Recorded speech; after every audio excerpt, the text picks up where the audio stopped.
नमस्कार मित्रांनो बऱ्याचशा विद्यार्थ्यांचा प्रश्न येत होता की सर डेट एक्सटेंड होणार का? कारण आमचं आणखीन जे ईडब्ल्यूएस सर्टिफिकेट आहे, कास्ट सर्टिफिकेट आहे, आम्ही ऍप्लिकेशन केलेलं आहे, परंतु आणखीन आलेलं नाही. तर त्या विद्यार्थ्यांसाठी मी सजेस्ट केलं होतं की तुम्ही फक्त त्या रेफरन्स नंबरवरून, ऍप्लिकेशन नंबरवरून देखील भरू शकता आणि डेट वाढण्याची शक्यता आहे हे मी अगोदरच सांगितलेलं होतं.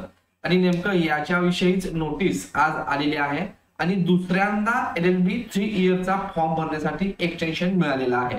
तर हे एक्सटेन्शन किती मिळालेलं आहे, किती तारखेपर्यंत आपण फॉर्म भरू शकतो याची तर माहिती आपण यामध्ये पाहणार आहोतच. परंतु तुम्ही जर चॅनलला नवीन असाल तर चॅनलला सबस्क्राईब करून घ्या. इथून पुढचं ऍडमिट कार्ड आल्यानंतर त्याचबरोबर एक्झाम विषयीचे काही अपडेट असतील ते तुम्हाला मिळत राहतील. त्याचबरोबर तुम्ही आणखीन व्हॉट्सअप चॅनल जॉईन केलं नसेल, टेलिग्राम चॅनल जॉईन केलं नसेल तर ते जॉईन करून घ्या. त्याची लिंक मी तुम्हाला डिस्क्रिप्शन बॉक्स मध्ये दिलेली आहे. तर ही नेमकी नोटीस काय आहे आपण एकदा पाहून घेऊयात.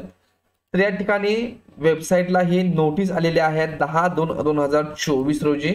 महा LLB 3 year CET 2024 application form filling academic year 2024-25. तर ही पब्लिक नोटीस जर आपण पाहिलं तर या ठिकाणी डेट्स दिलेल्या आहेत, इम्पॉर्टंट डेट्स. तर हा फॉर्म भरायला स्टार्ट डेट 11/1/2024 पासून सुरू झालं होतं. त्यानंतर 10/2/2024 पर्यंत पहिलं एक्सटेन्शन दिलं होतं, म्हणजेच आज हे ऍप्लिकेशनचं डेट संपणार होती. परंतु आता आणखीन सेकंड एक्सटेन्शन हे टिल डेट म्हणजेच 21/2/2024 पर्यंत विद्यार्थी फॉर्म भरू शकणार आहेत.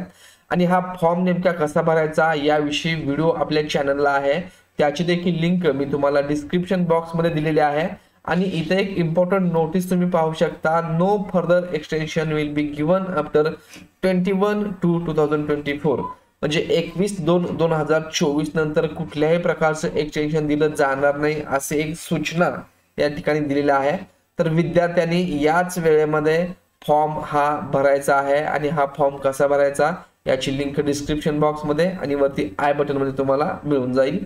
तर वेळेमध्ये फॉर्म भरून घ्या. धन्यवाद.